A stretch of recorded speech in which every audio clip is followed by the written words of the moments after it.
Hey folks, welcome to this special edition of Roland Martin Unfiltered. Today is July 4th, 2019, and it was 167 years ago when Frederick Douglass delivered his speech in Rochester, New York on July 5th, 1852. And the topic of this speech was, what to the slave is the 4th of July. It is considered one of the greatest speeches of all time, and what we have decided to do is to do a literal reading of the entire speech. Now, I called some friends of mine to help me with this. Among them, Sam Jackson, Laz Alonso, Reverend Frederick Douglass Haynes, Reverend William Barber, and many others. And so, over this couple of hours, you're actually going to hear all of us read this iconic speech from the great Frederick Douglass. All right, so let's go ahead and get things started. Mr. President, friends, and fellow citizens, he who could address this audience without a quailing sensation has stronger nerves than I have. I do not remember ever to have appeared as a speaker before any assembly more shrinkingly, nor with greater distrust of my ability than I do this day. The feeling has crept over me quite unfavorable to the exercise of my limited powers of speech. The task before me is one which requires much previous thought and study for its proper performance. I know that apologies of this sort are generally considered flat and unmeaning. I trust, however, that mine would not be so considered. Should I seem at ease, my appearance would much misrepresent me. The little experience I have had in addressing public meetings in country schoolhouses avails me nothing on the present occasion. The papers and placards say that I am to deliver a 4th of July oration. This certainly sounds large and out of the common way, for it is true that I have often had the privilege to speak in this beautiful hall and to address many who now honor me with their presence. But neither their familiar faces nor the perfect gauge I think I have of Corinthian Hall seems to free me from embarrassment. The fact is, ladies and gentlemen, the distance between this platform and the slave plantation from which I escaped is considerable. And the difficulties to be overcome in getting from the latter to the former are by no means slight. That I am here today is to me a matter of astonishment as well as of gratitude. You will not, therefore, be surprised if in what I have to say I evince no elaborate preparation nor grace my speech with any high-sounding exordium. With little experience and with less learning, I have been able to throw my thoughts hastily and imperfectly together. And trusting to your patient and generous indulgence, I will proceed to lay them before you. This, for the purpose of this celebration, is the 4th of July. It is the birthday of your national independence and of your political freedom. This to you is what the Passover was to the emancipated people of God. It carries your minds back to the day and to the act of your great deliverance, and to the signs and to the wonders associated with that act and that day. This celebration also marks the beginning of another year of your national life and reminds you that the Republic of America is now 76 years old. I am glad, fellow citizens, that your nation is so young. 76 years, though a good old age for a man, is but a mere speck in the life of a nation. 70 years and 10 is the allotted time for individual men, but nations number their years by thousands. According to this fact, you are even now only in the beginning of your national career, still lingering in the period of childhood. I repeat, I am glad this is so. There is hope in the thought, and hope is much needed under the dark clouds which lower above the horizon. The eye of the reformer is met with angry flashes, portending disastrous times, but his heart may well beat lighter at the thought that America is young and that she is still in the impressible stage of her existence. May he not hope that high lessons of wisdom, of justice, and of truth will yet give direction to her destiny? Were the nation older, the patriot's heart might be sadder, and the reformer's brow heavier. Its future might be shrouded in gloom, and the hope of its prophets go out in sorrow. There is consolation in the thought that America is young.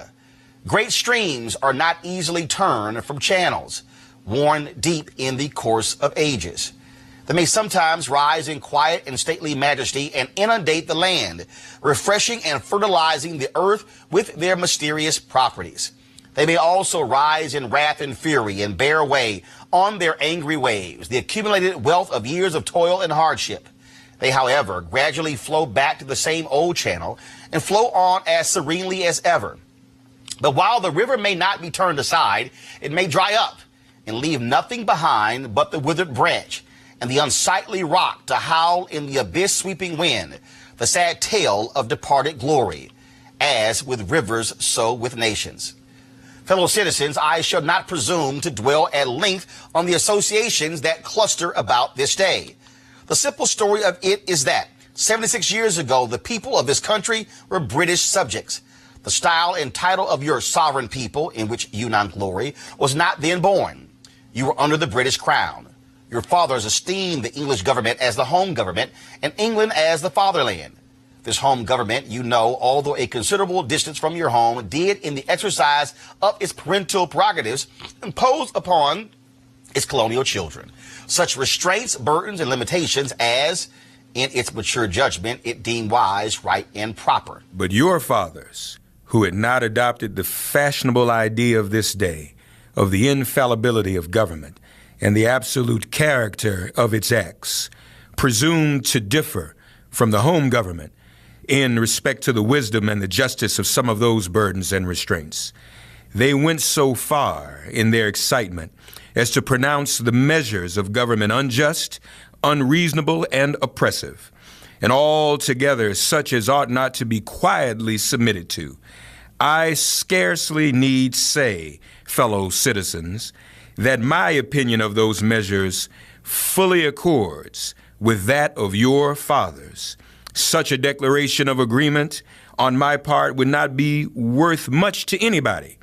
It would certainly prove nothing as to what part I might have taken had I lived during the great controversy of 1776. To say now that America was right and England wrong is exceedingly easy. Everybody can say it.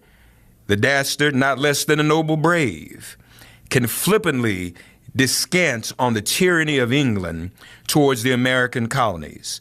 It is even fashionable to do so. But there was a time when to pronounce against England and in favor of the cause of the colonies tried men's souls.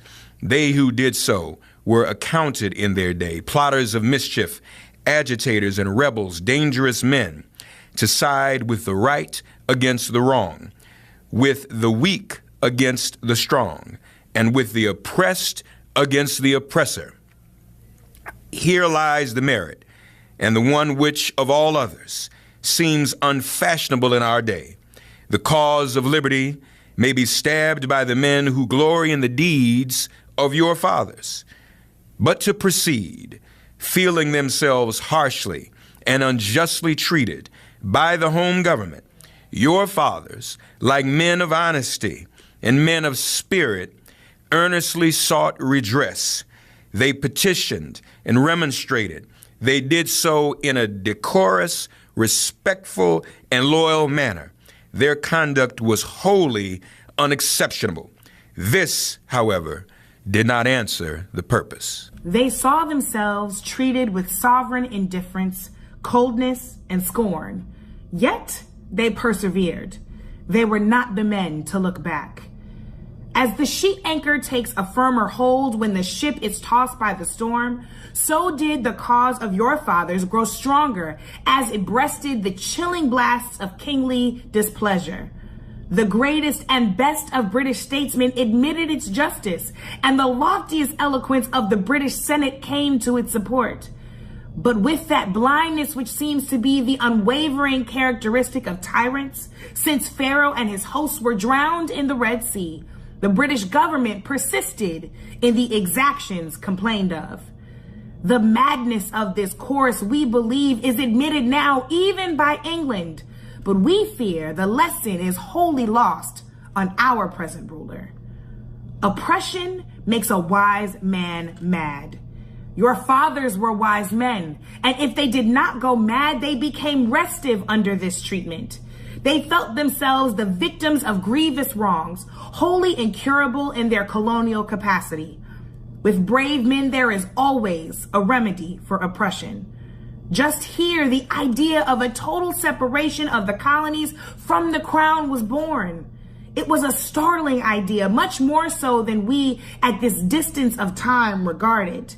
The timid and the prudent, as has been intimated, of that day were, of course, shocked and alarmed by it. Such people lived then, had lived before, and will probably ever have a place on this planet. And their course in respect to any great change, no matter how great the good to be attained or the wrong to be redressed by it, may be calculated with as much precision as can be the course of the stars. They hate all changes, but silver, gold, and copper change, of this sort of change, they are always strongly in favor. These people were called Tories in the days of your fathers, and the appellation probably conveyed the same idea that is meant by a more modern, though a somewhat less euphonious term, which we often find in our papers applied to some of our old politicians. Their opposition to the then dangerous thought was earnest and powerful, but amid all their terror and affrighted vociferations against it, the alarming and revolutionary idea moved on, and the country with it. On the 2nd of July, 1776, the old Continental Congress, to the dismay of the lovers of ease and the worshippers of property, clothed that dreadful idea with all the authority of national sanction. They did so in the form of a resolution, and as we seldom hit upon resolutions drawn up in our day whose transparency is at all equal to this, it may refresh your minds and help my story if I read it. Resolved, that these united colonies are, and of right ought to be, free and independent states, that they are absolved from all allegiance to the British Crown, and that all political connection between them and the state of Great Britain is, and ought to be, dissolved. Citizens, your fathers made good that resolution. They succeeded, and today you reap the fruits of their success. The freedom gained is yours, and you, therefore, may properly celebrate this anniversary. The 4th of July is the first great fact in your nation's history, the very ring bolt in the chain of your yet undeveloped destiny. Pride and patriotism, not less than gratitude, prompt you to celebrate and to hold it in perpetual remembrance. I have said that the Declaration of Independence is the ring bolt to the chair of your nation's destiny, so indeed I regard it. The principles contained in that instrument are saving principles. Stand by those principles. Be true to them on all occasions, in all places, against all foes, and at whatever cost. From the round top of your ship of state, dark and threatening clouds may be seen. Heavy billows, like mountains in the distance, disclose to the leeward huge forms of flinty rocks. That bolt drawn, that last chain broken, and all is lost. Cling to this day, cling to it and to its principles with the grasp of a storm-tossed mariner to a spar at midnight. The coming into being a nation in any circumstances is an interesting event. But besides general considerations, there were peculiar circumstances which make the advent of this republic an event of special attractiveness. The whole scene, as I look back to it, was simple, dignified, and sublime. The population of the country at the time stood at the insignificant number of 3 million. The country was poor in the munitions of war. The population was weak and scattered, and the country a wilderness unsubdued. There were then no means of concert and combination such as exist now. Neither steam nor lightning had been then reduced to order and discipline. From the Potomac to the Delaware was a journey of many days. Under these and innumerable other disadvantages, your fathers declared for liberty and independence and triumphed. Fellow citizens, I am not wanting in respect for the fathers of this republic. The signers of the Declaration of Independence were brave men. They were great men, too, great enough to give fame to a great age. It does not often happen to a nation to raise at one time such a number of truly great men.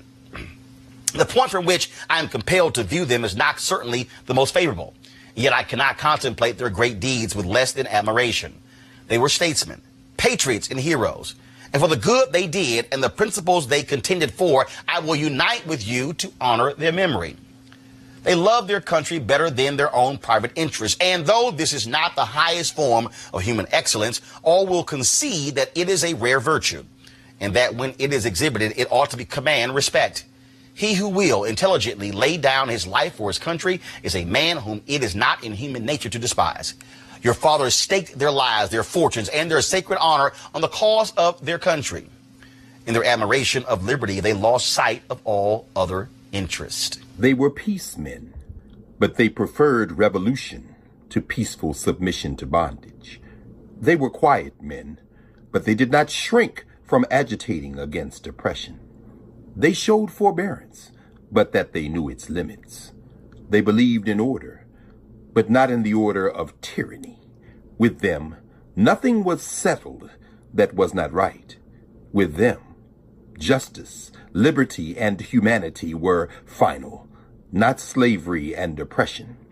You may well cherish the memory of such men. They were great in their day and generation. Their solid manhood stands out the more as we contrast it with these degenerate times. How circumspect, exact, and proportionate were all their movements. How unlike the politicians of an hour. Their statesmanship looked beyond the passing moment and stretched away in strength into the distant future. They seized upon eternal principles and set a glorious example in their defense. Mark them. Fully appreciating the hardship to be encountered, firmly believing in the right of their cause, honorably inviting the scrutiny of an onlooking world, reverently appealing to heaven to attest their sincerity, soundly comprehending the solemn responsibility they were about to assume, wisely measuring the terrible odds against them. Your fathers, the fathers of this republic, did, most deliberately, under the inspiration of a glorious patriotism and with a sublime faith in the great principles of justice and freedom, lay deep the cornerstone of the national superstructure, which has risen and still rises in grandeur around you. Of this fundamental work, this day is the anniversary. Our eyes are met with demonstrations of joyous enthusiasm. Banners and pennants wave exultingly on the breeze. The din of business, too, is hushed. Even Mammon seems to have quitted his grasp on this day. The ear-piercing fife and the steering drum unite their accents with the ascending peal of 1,000 church bells. Prayers are made, hymns are sung, and sermons are preached in honor of this day. While the quick martial tramp of a great and multitudinous nation, echoed back by all the hills, valleys, and mountains of a vast continent, bespeak the occasion, one of thrilling and universal interest, a nation's jubilee. Friends and citizens, I need not enter further into the causes which led to this anniversary. Many of you understand them better than I do. You can instruct me in regard to them. That is a branch of knowledge in which you feel perhaps a much deeper interest than your speaker. The causes which led to the separation of the colonies from the British Crown have never lacked for a tongue. They have all been taught in your common schools, narrated at your firesides, unfolded from your pulpits, and thundered from your They have all been taught in your common schools, narrated at your firesides, unfolded from your pulpits, and thundered from your legislative halls, and are as familiar to you as household words. They form the staple of your national poetry and eloquence. I remember also that as a people, Americans are remarkably familiar with all facts which make it in their own favor. This is esteemed by some as a national trait, perhaps a national weakness. It is a fact that whatever makes for the wealth or for the reputation of Americans and can be had cheap will be found by Americans. I shall not be charged with slandering Americans. If I say I think the American side or any question may be safely left in American hands, I leave. Therefore, the great deeds of your fathers to other gentlemen who claim to have been regularly descended will be less likely to be disputed than mine. My business, if I have any here today, is with the present, the accepted time with God, and his cause is the ever-living now. Trust no future, however pleasant. Let the dead past bury its dead. Act in the living present, heart within, and God overhead. We have to do this with the past, only as we can make it useful to the present and to the future, to all inspiring motives, to noble deeds, which can be gained from the past. We are welcome. But now is their time, the important time. Your fathers have lived, died, and have done their work, and have done much of it well. You live and must die, and you must do your work. You have no right to enjoy a child's share in the labor of your fathers, unless your children are to be blessed by your labors. You have no right to wear out and waste the hard-earned fame of your fathers to cover your indolence. Sidney Smith tells us that men seldom eulogize the wisdom and virtue of their fathers, but to excuse some folly or wickedness of their own. The truth is not a doubtful one. There are illustrations of it near and remote, ancient and modern. It was fashionable hundreds of years ago for the children of Jacob to boast, "We have Abraham to our father," when they had long lost Abraham's faith and spirit. The people contented themselves under the shadow of Abraham's great name while they repudiated the deeds which made his name great.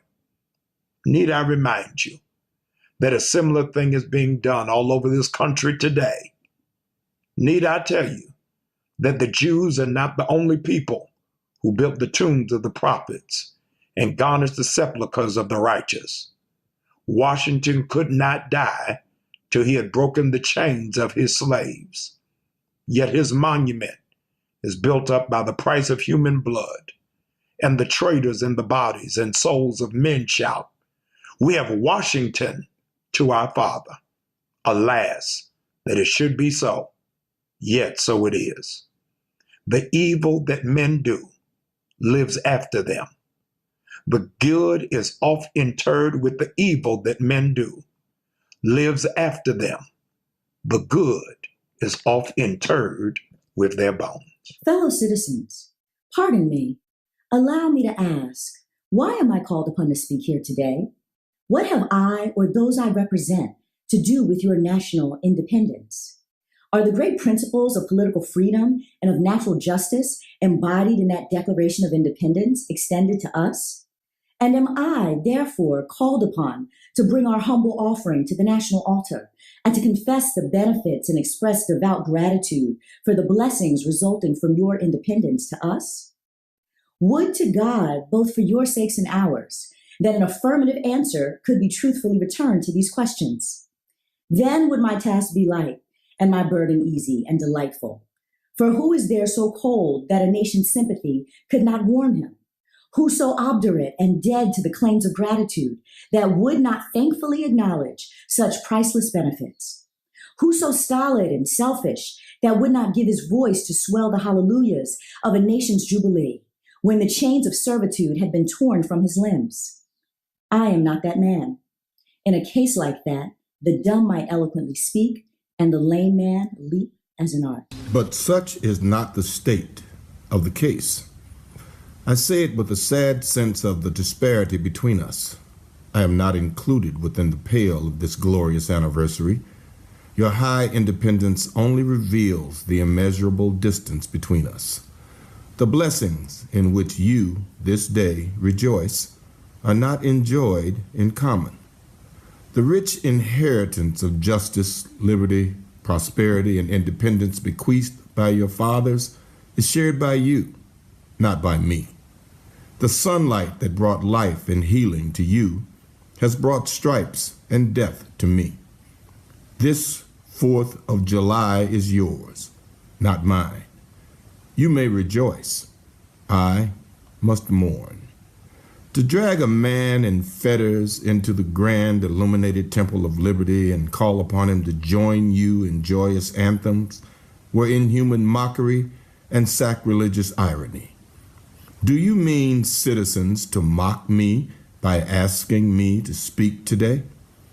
If so, there is a parallel to your conduct, and let me warn you that it is dangerous to copy the example of a nation whose crimes, lowering up to heaven, were thrown down by the breath of the Almighty, burying the nation in irrecoverable ruin. I can today take up the plaintive lament of appealed and woe-smitten people. By the rivers of Babylon, there we sat down. Yea, we wept when we remembered Zion. We hanged our harps upon the willows in the midst thereof, for there they that carried us away captive required of us a song, and they who wasted us required of us mirth, saying, Sing us one of the songs of Zion. How can we sing the Lord's song in a strange land? If I forget thee, O Jerusalem, let my right hand forget her cunning.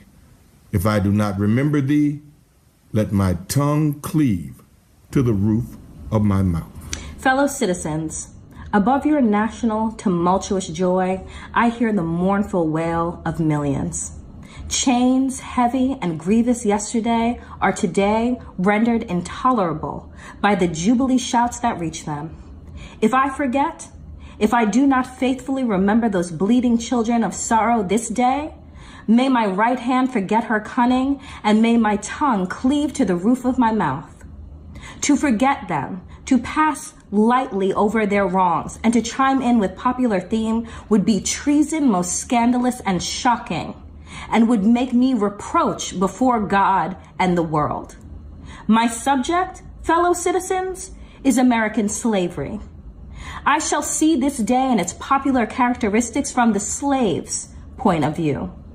Standing there, identified with the American bondsman, making his wrongs mine, I do not hesitate to declare with all my soul that the character and conduct of this nation never looked blacker to me than on the 4th of July. Whether we turn to the declarations of past or to the professions of the present, the conduct of the nation seems equally hideous and revolting. America is false to the past, false to the present, and solemnly binds herself to the false to the future. Standing with God and the crushed and bleeding slave, on this occasion I will, in the name of humanity which is outraged, in the name of liberty which is fettered, in the name of the Constitution and the Bible which are disregarded and trampled upon, dare to call into question and to denounce with all emphasis I can command everything that serves to perpetuate slavery, the great sin and shame of America. I will not equivocate. I will not excuse. I will use the severest language I can command.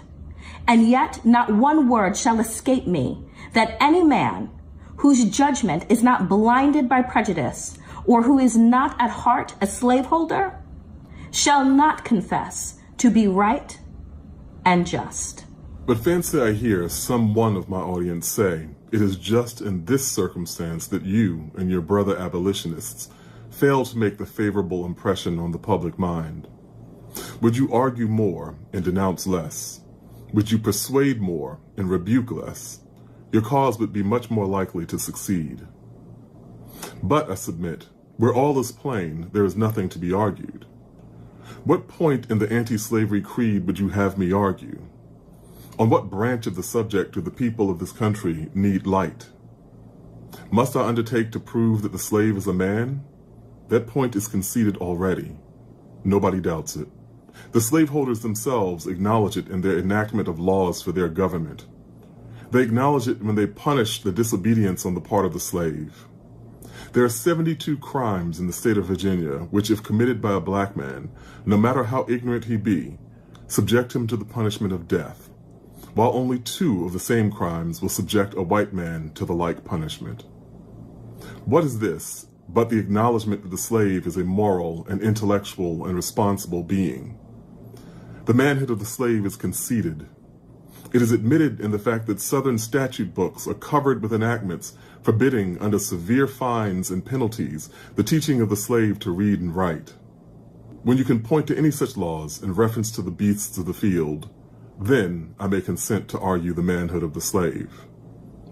When the dogs in your streets, when the fowls in the air, when the cattle on your hills, when the fish of the sea, and the reptiles that crawl, shall be unable to distinguish the slave from a brute, then will I argue with you that the slave is a man.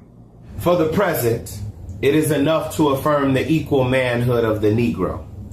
Is it not astonishing that while we are plowing and planting and reaping, using all kinds of mechanical tools, erecting houses, constructing bridges, and building ships, working in metals of brass and iron and copper and silver and gold, that while we are reading, writing, and ciphering, acting as clerks, merchants, and secretaries, having among us lawyers, doctors, ministers, poets, authors, editors, orators, and teachers, that while we are engaged in all manner of enterprise common to other men, digging gold in California, capturing the whale in the Pacific, feeding sheep and cattle on the hillside, living, moving, acting, thinking, planning, living in families as husbands, wives, and children, and above all confessing and worshiping the Christian's God, and looking hopefully for life and immortality beyond the grave, we're called upon to prove that we're men.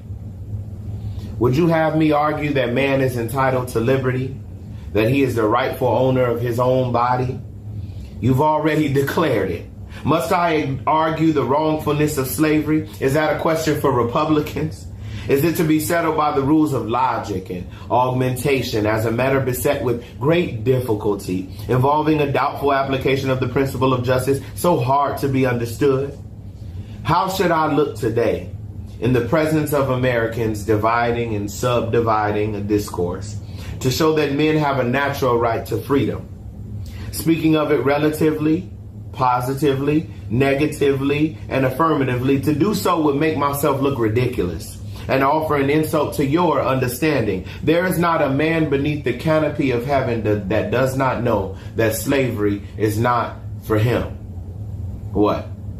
Am I to argue that it's wrong to make men brutes, to rob them of their liberty, to work them without wages, to keep them ignorant of their relations to other men, to beat them with sticks, to flay their flesh with the lash, to load their limbs with irons, to hunt them with dogs, sell them at auction, to sunder their families, to knock out their teeth, to burn their flesh, to starve them into obedience and submission to their masters? Must I argue that a system thus marked with blood and stained with pollution is wrong?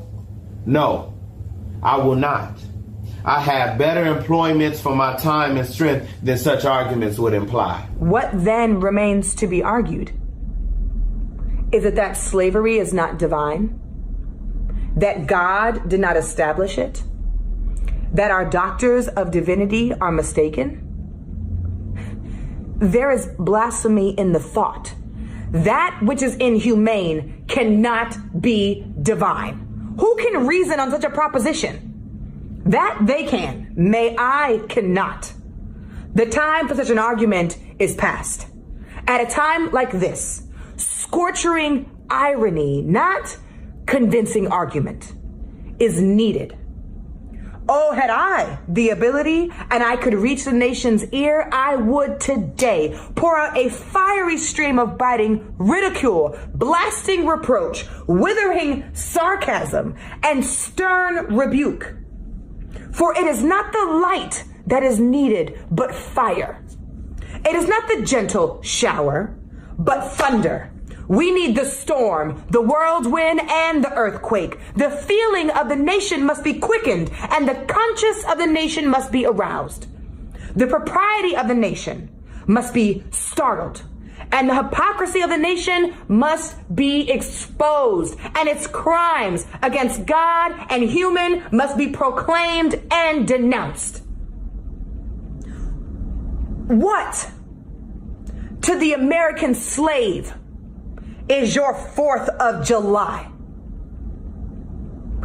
I answer, a day that reveals to him and her more than all the other days in the year a gross injustice and cruelty to which he and she is the constant victim. To him and her, your celebration is a sham. You're boasting liberty, an unholy license. Your national greatness, a swelling vanity. Your sounds of rejoicing are empty and heartless, and your denunciation of tyrants, brass-fronted impudence. Your shouts of liberty and equality, hollow mockery. Your prayers and hymns, your sermons and thanksgivings, with all of your religious parade. The solemnity are to him and her mere bombast, fraud, depiction, and hypocrisy. A thin veil to cover up the crimes which should disgrace a nation of savages.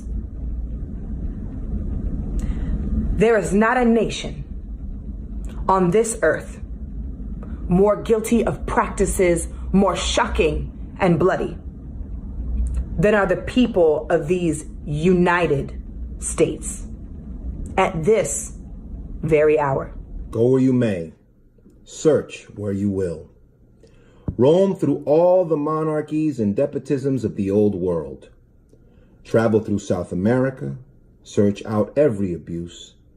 And when you have found the last, lay your facts by the side of everyday practices of this nation, and you will say with me that for revolting barbarity and shameless hypocrisy, America reigns without a rival. Take the American slave trade, which we are told by the papers is especially prosperous just now. Ex-Senator Benton tells us that the price of men has never been higher than now. He mentions the fact to show that slavery is in no danger. This trade is one of the peculiarities of American institutions. It is carried out in all the large towns and cities in one half of this Confederacy, and millions are pocketed every year by dealers in this horrid traffic. In several states, this trade is a chief source of wealth. It is called, in contradistinction to the foreign slave trade, the internal slave trade. It is probably called so, too, in order to divert from its horror with which the foreign slave trade is contemplated. That trade has long since been denounced by this government as piracy. It has been denounced with burning words from the high places of the nation as an execrable traffic. To arrest it, to put an end to it, this nation keeps a squadron at immense cost on the coast of Africa.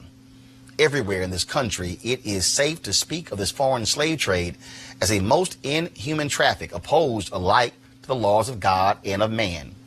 The duty to extirpate and destroy it is admitted even by our doctors of divinity. In order to put an end to it, some of these last have consented that their colored brethren, nominally free, should leave this country and establish themselves on the western coast of Africa. It is, however, a notable fact that while so much execration is poured out by Americans upon those engaged in the foreign slave trade, the men engaged in the slave trade between the states pass without condemnation, and their business is deemed honorable.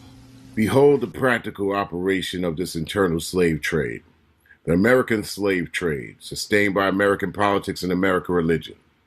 Here you will see men and women reared like swine for the market. You know what is a swine drover? I will show you a man drover. They inhabit all of our southern states. They perambulate the country and crowd the highways of the nation with droves of human stock. You will see one of these human flesh jobbers armed with pistol, whip, and bowie knife, driving a company of 100 men, women, and children from the Potomac to the slave market at New Orleans. These wretched people are to be sold singly or in lots to suit purchasers. They are food for the cotton field and the deadly sugar mill. Mark the sad procession as it moves warily along, and the inhuman wretch who drives them.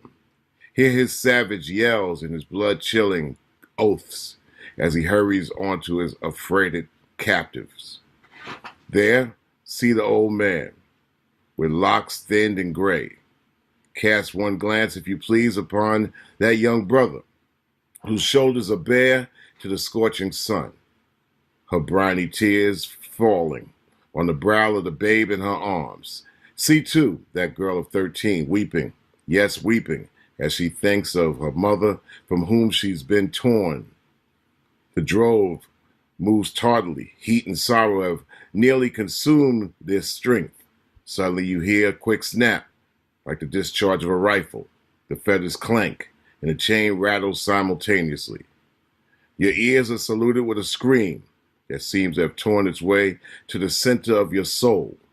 That crack you heard was the sound of a slave whip. The scream you heard was from the woman you saw with the babe. Her speed had faltered under the weight of her child and her chains. That gash on her shoulder tells her to move on. Follow the drove to New Orleans. Attend the auction. See men examined like horses. See the forms of women rudely and brutally exposed to the shocking gaze of American slave buyers. See this drove sold and separated forever. And never forget the deep, sad sobs that arose from that scattered multitude. Tell me, citizens, where, under the sun, you could witness a spectacle more fiendish and shocking. Yet, this is but a glance at the American slave trade as it exists at this moment in the ruling part of the United States. I was born amid such sights and scenes. To me, the American slave trade was a terrible reality. When a child, my soul was often pierced with its horrors. I lived in Philpott Street, Fells Point, Baltimore, and have watched from the wharfs the slave ships in the basin, anchored from the shore with their cargoes of human flesh, waiting for favorable winds to waft them down the Chesapeake. There was at that time a grand slave mart kept at the head of Pratt Street by Austin Wood Falk.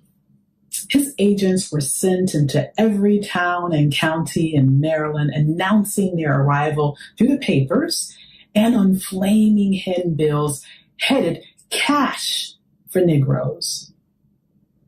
These men were generally well-dressed men and very captivating in their manners, ever ready to drink, to treat, and to gamble. The fate of many a slave has depended upon the turn of a single card, and many a child has been snatched from the arms of its mother by bargains arranged in a state of brutal drunkenness.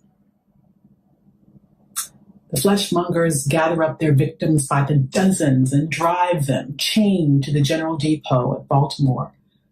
When a sufficient number have been collected here, a ship is chartered for the purpose of conveying the forlorn crew to Mobile or to New Orleans.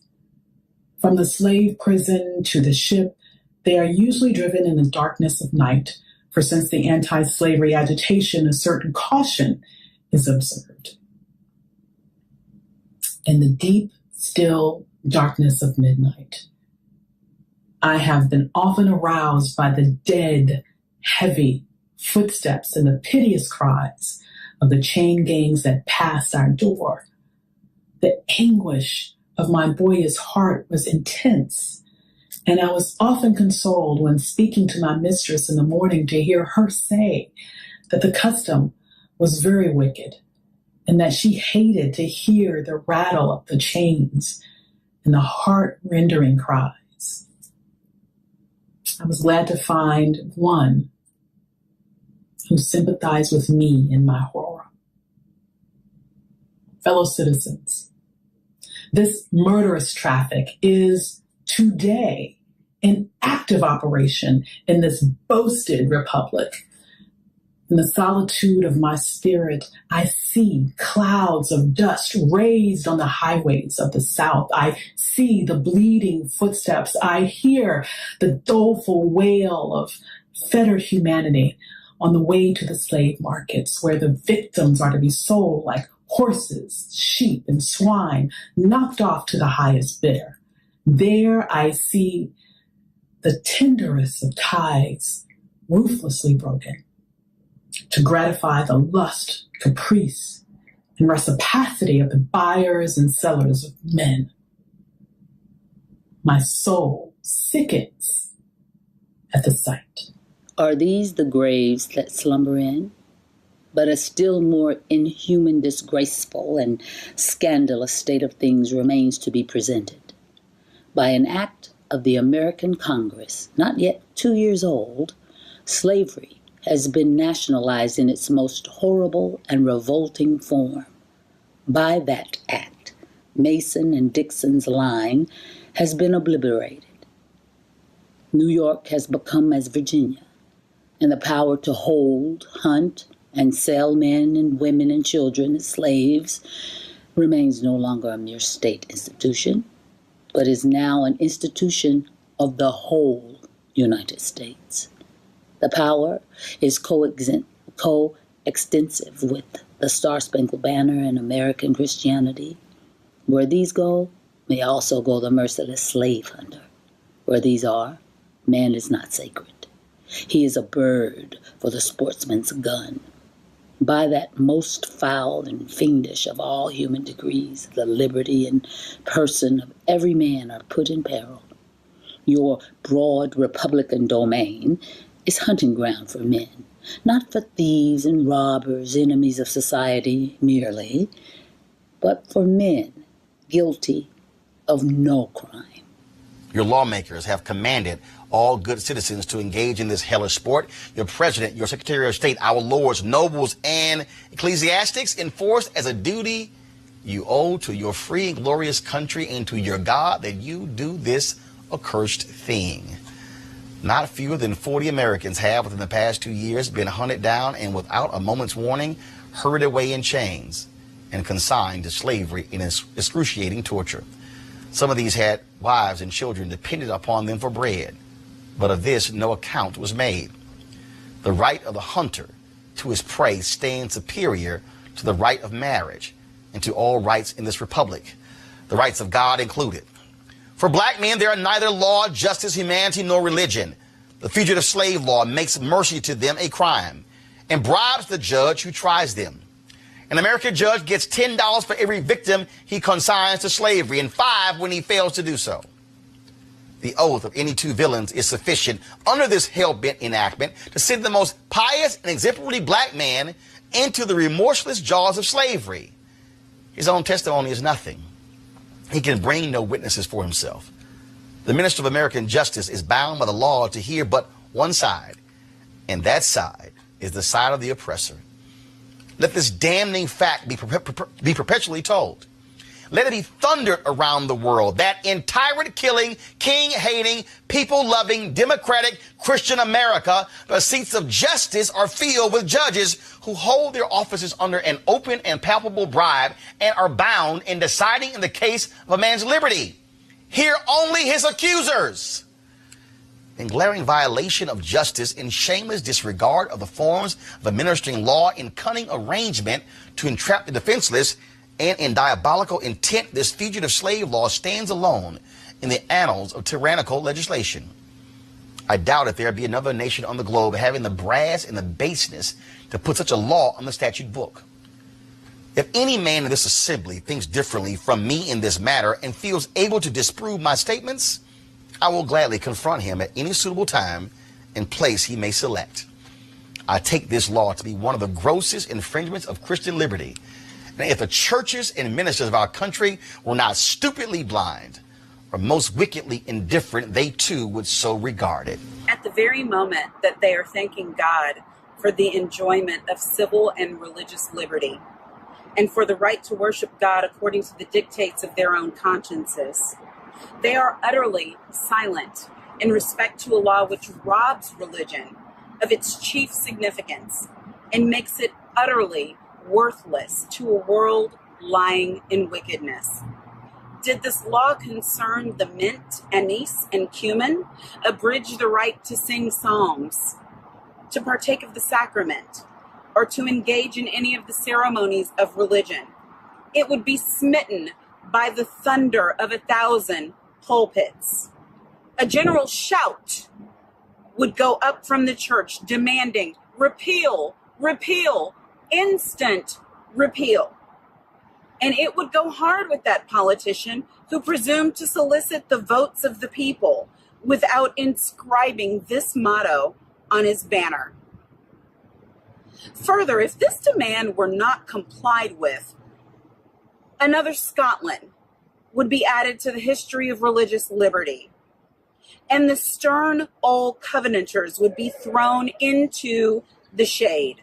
A John Knox would be seen at every church door and heard from every pulpit, and Fillmore would have no more quarter than was shown by Knox to the beautiful but treacherous Queen Mary of Scotland.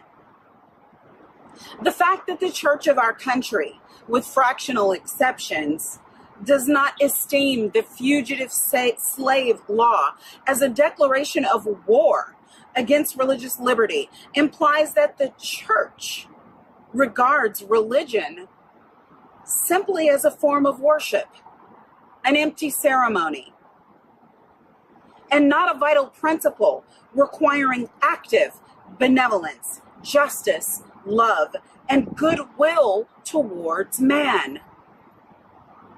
It esteems sacrifice above mercy, psalm singing above right doing, solemn meetings above practical righteousness, a worship that can be conducted by persons who refuse to give shelter to the houseless, to give bread to the hungry, clothing to the naked, and who enjoin obedience to a law forbidding these acts of mercy is a curse, not a blessing, to mankind. The Bible addresses all such persons as scribes, Pharisees, hypocrites, who pay tithe of mint, anise, and cumin, and have omitted the weightier matters of the law, judgment, mercy, and faith. But the church of this country is not only indifferent to the wrongs of the slave, it actually takes sides with the oppressors. It has made itself the bulwark of American slavery and the shield of American slave hunters. Many of its eloquent divines, who stand as the very lights of the church, have shamelessly given the sanction of religion and the Bible to the whole slave system. They have taught that man may properly be a slave, that the relation of master and slave is ordained by God, that to send back an escaped bondman to his master is clearly the duty of all the followers of the Lord Jesus Christ. And this horrible blasphemy is palmed off upon the world for Christianity. Welcome infidelity, welcome atheism, welcome anything in preference to the gospel is preached by those divines. They convert the very name of religion into an engine of tyranny and barbarous cruelty, and serve to confirm more infidels in this age than all the infidel writings of Thomas Paine, Voltaire, and Bolingbroke put together have done. These ministers make religion a cold and flinty-hearted thing, having neither principles of right action nor bowels of compassion. They strip the love of God of its beauty and leave the throng of religion a huge, horrible, repulsive form. It is a religion for oppressors, tyrants, man-stealers, and thugs. It is not that pure and undefiled religion which is from above, and which is first pure, then peaceable, easy to be entreated, full of mercy and good fruits, without partiality and without hypocrisy, but a religion which favors the rich against the poor, which exalts the proud above the humble, which divides mankind into two classes, tyrants and slaves, which says to the man in chains, stay there, and to the oppressor, oppress on. It is a religion which may be professed and enjoyed by all the robbers and enslavers of mankind. It makes God a respecter of persons, denies the fatherhood of the race, and tramples in the dust the great truth of the brotherhood of man. All this we affirm to be true of the popular church and the popular worship of our land and nation, a religion, a church, and a worship which, on the authority of inspired wisdom, we pronounce to be an abomination in the sight of God. In the language of Isaiah, the American church might be well addressed. Bring no more vain ablations. Incense is an abomination unto me. The new moons and Sabbaths, the calling of assemblies, I cannot away with. It is iniquity, even the solemn meeting. Your new moons and your appointed feast, my soul hateth.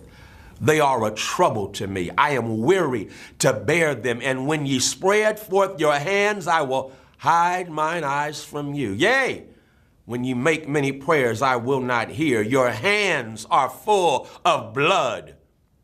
Cease to do evil. Learn to do well. Seek judgment. Relieve the oppressed. Judge for the fatherless. Plead for the widow. The American church is guilty when viewed in connection with what it is doing to uphold slavery. But it is superlatively guilty when viewed in connection with its ability to abolish slavery. The sin of which it is guilty is one of omission as well as commission. Albert Barnes but uttered what the common sense of every man at all observant of the actual state of the case will receive as truth when he declared that there is no power out of the church that could sustain slavery an hour if it were not sustained in it. Let the religious press, the pulpit, the Sunday school, the conference meeting, the great ecclesiastical, missionary, Bible, and tract associations of the land array their immense powers against slavery and slaveholding, and the whole system of crime and blood would be. They do not do this involves them in the most awful responsibility of which the mind can conceive. In prosecuting the anti-slavery enterprise, we have been asked to spare the church, to spare the ministry. But how, we ask, could such a thing be done? We are met on the threshold of our efforts for the redemption of the slave by the church and ministry of the country in battle arrayed against us, and we are compelled to fight or flee. From what quarter, I beg to know, has proceeded a fire so deadly upon our ranks during the last 2 years as from the northern pulpit. As the champions of oppressors, the chosen men of American theology have appeared, men honored for their so-called piety and their real learning. The Lords of Buffalo, the Springs of New York, the Lathrops of Auburn, the Coxes and Spencers of Brooklyn, the Gannett's and Sharps of Boston, the Deweys of Washington, and other great religious lights of the land have, in utter denial of the authority of him by whom they profess to be called to the ministry, deliberately taught us against the example or of the Hebrews and against the remonstrance of the apostles. They teach that we ought to obey man's law before the law of God. My spirit wearies of such blasphemy, and how such men can be supported as the standing types and representatives of Jesus Christ. And I want folk to understand who listened to this, the audience he was speaking to was primarily white. White people who are part of the abolition movement, whose spirits also wearied. He said they call themselves representative of Jesus Christ. How they do that is a mystery, which I leave others to penetrate. In speaking of the American church, however, let it be distinctly understood that I mean the great mass of religious organizations of our land. There are exceptions, and I thank God that there are. Noble men may be found scattered all over these northern states, of whom Henry Ward Beecher of Brooklyn and Samuel J. May of Syracuse and my esteemed friend, the Reverend R.R. Raymond on the platform are shining examples. And let me say further that upon these men lies the duty to inspire our ranks with high religious faith and zeal and to cheer us on in the great mission of the slave's redemption from his chains. But one is struck with the difference between the attitude of the American church toward the anti-slavery movement and that occupied by the church, and that occupied by the churches in England toward a similar movement in that country. There, the church, true to its mission of ameliorating, alleviating, and improving the condition of mankind, came forward promptly, bound up the wounds of the West Indian slave and restored him to his liberty. There, the question of emancipation was a high religious question. It was demanded in the name of humanity and according to the laws of the living God. The Sharps, the Clarkstons, the Wilberforces, the Buxtons, the Burchells, the Nibbs were alike famous for their piety and their philanthropy. The anti-slavery movement there was not an anti-church movement, for the reason that the church took its full share in prosecuting that movement, and the anti-slavery movement in this country will cease to be an anti-church movement when the church of this country shall assume a favorable instead of a hostile position toward the movement.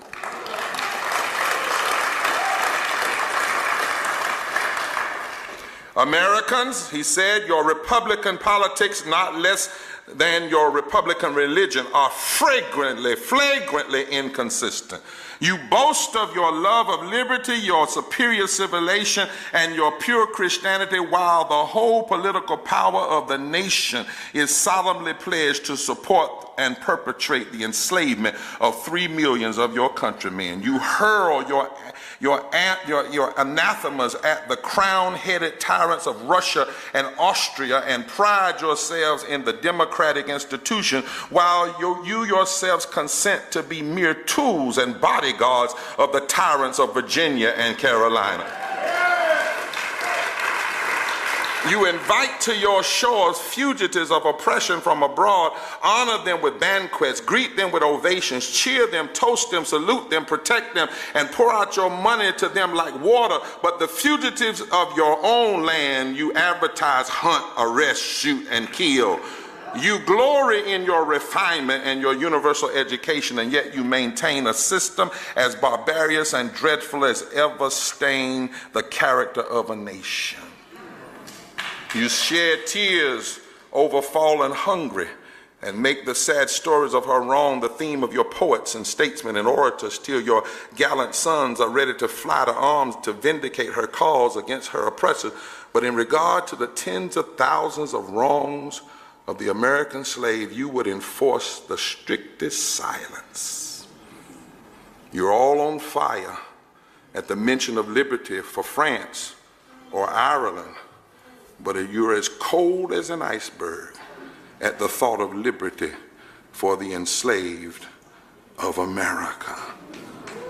You declare before the world and are understood by the world to declare that you hold these truths to be self-evident, that all men are created equal and endowed by their Creator with certain inalienable rights, and that among these are life, liberty, and the pursuit of happiness. And yet you hold securely in a bondage which, according to your own Thomas Jefferson, is worse than the ages of that which your fathers rose in rebellion to oppose.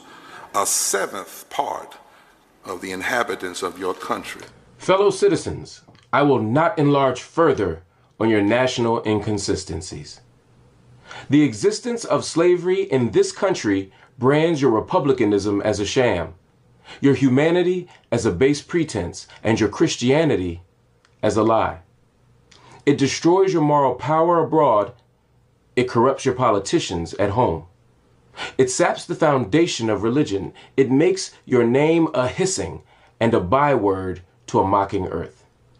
It is the antagonistic force in your government, the only thing that seriously disturbs and endangers your union. It fetters your progress. It is the enemy of improvement, the deadly foe of education. It fosters pride. It breeds insolence. It promotes vice. It is a curse to the earth that supports it, and yet you cling to it as if it were the sheet anchor of all your hopes. Oh, be warned. Be warned. A horrible reptile is coiled up in your nation's bosom. The venomous creature is nursing at the tender breast of your youthful republic. For the love of God, tear away and fling from you this hideous monster, and let the weight of 20 millions crush and destroy it forever. But it is answered in reply to all this, that precisely what I have now denounced is in fact guaranteed and sanctioned by the Constitution of the United States. That the right to hold and to hunt slaves is a part of that Constitution, framed by the illustrious fathers of this republic. Then, I dare to affirm, notwithstanding all I have said before, your fathers stooped, basely stooped, to palter with us in a double sense, and keep the word of promise to the ear, but break it to the heart. And instead of being the honest men I have before declared them to be, they were the veriest impostors that ever practiced on mankind. This is the inevitable conclusion, and from it there is no escape. But I differ from those who charge this baseness on the framers of the Constitution of the United States. It is a slander upon their memory, at least so I believe. There is not time now to argue the constitutional question at length, nor have I the ability to discuss it as it ought to be discussed. The subject has been handled with masterly power by Lysander Spooner, Esquire, by William Goodell, by Samuel E. Sewell, Esquire, and last, though not least, by Gerrit Smith, Esquire. These gentlemen have, as I think, fully and clearly vindicated the Constitution from any design to support slavery for an hour. Fellow citizens, there is no matter in respect to which the people of the North have allowed themselves to be so ruinously imposed upon as that of the pro-slavery character of the Constitution. In that instrument, I hold there is neither warrant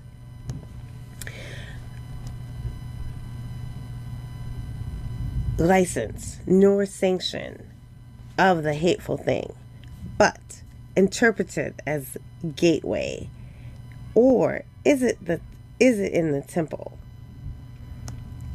It is neither. While I do not intend to argue this question on the present occasion, let me ask, if it be not somewhat singular that, if the Constitution were intended to be, by its framers and adopters, a slaveholding instrument, why neither slavery, slaveholding, nor slave can it ought to be interpreted? The Constitution is a glorious liberty document. Read its preamble. consider its purposes. Is slavery among them? We're asking. Is it at the anywhere be found in it? What would be thought of an instrument drawn up, legally drawn up, for the purpose of entitling the city of Rochester to a tract of land in which no mention of land was made? Now, there are certain rules of interpretation for the proper understanding of all legal instruments. These rules are well established. They are plain, common sense rules such as you and I and all of us can understand and apply without having passed years in the study of law. I scout the idea that the question of the constitutionality or unconstitutionality of slavery is not a question for the people. I hold that every American citizen has the right to form an opinion of the Constitution and to propagate that opinion and to use all honorable means to make his opinion the prevailing one. Without this right, the liberty of an American citizen would be as insecure as that of a Frenchman. Ex-Vice President Dallas tells us that the Constitution is an object to which no American mind can be too attentive and no American heart too devoted.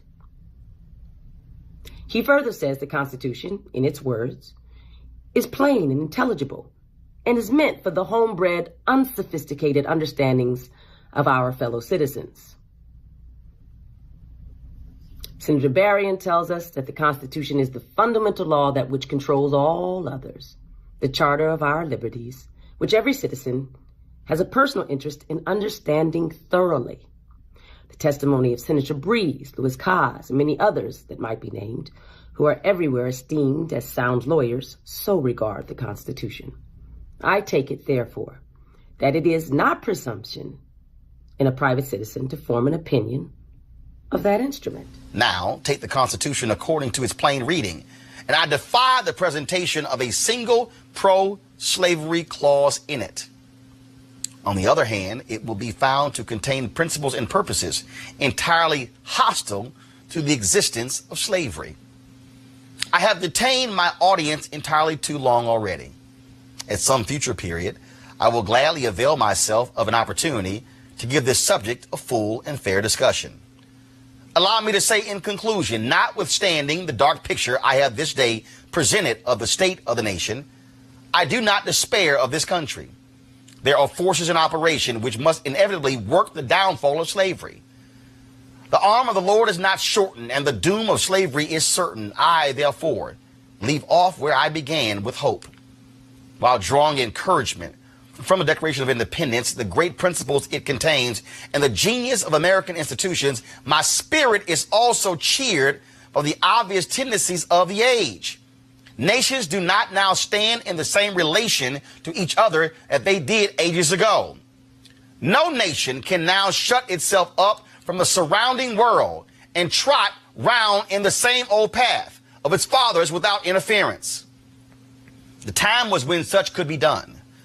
Long-established customs of hurtful character could formally fence themselves in and do their evil work with social impunity. Knowledge was then confined and enjoyed by the privileged few, and the multitude walked on in mental darkness. But a change has now come over the affairs of mankind. Walled cities and empires have become unfashionable. The arm of commerce has borne away the gates of the strong city. Intelligence is penetrating the darkest corners of the globe. It makes its pathway over and under the sea as well as on the earth. Wind, steam, and lightning are its chartered agents. Oceans no longer divide but link nations together. From Boston to London is now a holiday excursion. Space is comparatively annihilated. Thoughts expressed on one side of the Atlantic are distinctly heard on the other. The far-off and almost fabulous Pacific rose in grandeur at our feet. The celestial empire, the mystery of ages, is being solved. The fiat of the Almighty, let there be light, has not yet spent its force. No abuse, no outrage, whether in taste, sport, or avarice, can now hide itself from the all-pervading light. The iron shoe and crippled foot of China must be seen in contrast with nature. Africa must rise and put on her yet unwoven garment. Ethiopia shall stretch out her hand unto God. And the fervent aspirations of William Lord Garrison I say, and let every heart join in saying it. God speed the year of Jubilee, the wide world o'er, when from their galling chains set free. The oppressed shall vilely bend the knee and wear the yoke of tyranny like brutes no more. That year will come and freedom's reign to man his plundered fights again restore. God speed the day when human blood shall cease to flow. In every clime be understood the claims of human brotherhood, and each return for evil good, not blow for blow. That day will come, all feuds to end, and change into a faithful friend each foe. God speed the hour, the glorious hour, when none on earth shall exercise a lordly power, nor in a tyrant's presence cower, but to all manhood's stature tower by equal birth. That hour will come to each to all, and from his prison house the thrall go forth. Until that year, day, hour arrive, with head and heart and hand I'll strive to break the rod and rend the guide, the spoiler of his prey deprived. So witness heaven, and never from my chosen post, whatever the peril or the cost, be driven. That, folks, was a speech Frederick Douglass delivered in Rochester, New York on July 5th, 1852, talking about what does the 4th of July mean to the slave. We wanted you to hear all of that because it puts in the proper context not only the state of America in 1852, but the state of America in 2019. So while others go with Trump on in front of the Lincoln Memorial, and he gives this speech and throws his party, and the tanks are there and fireworks go off, let us remind him, let's remind Republicans, remind Democrats, remind America, remind Fox News and CNN and MSNBC and ABC and NBC and CBS, remind Wall Street to Main Street to MLK Street, remind this nation that it is not a perfect union, that it still has not fully granted freedom to the former slaves, the ancestors of those who were enslaved, those who built this country. We certainly hope you enjoyed this presentation of Frederick Douglass's speech. Be sure to support Roland Martin Unfiltered by going to RolandMartinUnfiltered.com and support our Bring the Funk fan club. Every dollar you give goes to support this show to make this happen. Nobody else would do something like this on this day. And that's why having this show, black owned, black controlled, controlling our narrative, is so important. I'm Roland Martin. Have a great day. Holla! Folks, Black Star Network is here. Hold no punches! I'm real revolutionary right now. Support this man, Black Media. He makes sure that our stories are told. Thank you for being the voice of Black America, Roland. Stay black. I love y'all. All momentum we have now, we have to keep this going. The video looks phenomenal. See, there's a difference between Black Star Network and black-owned media and something like CNN. You can't be black-owned media and be scared. It's time to be smart. Bring your eyeballs home. You dig?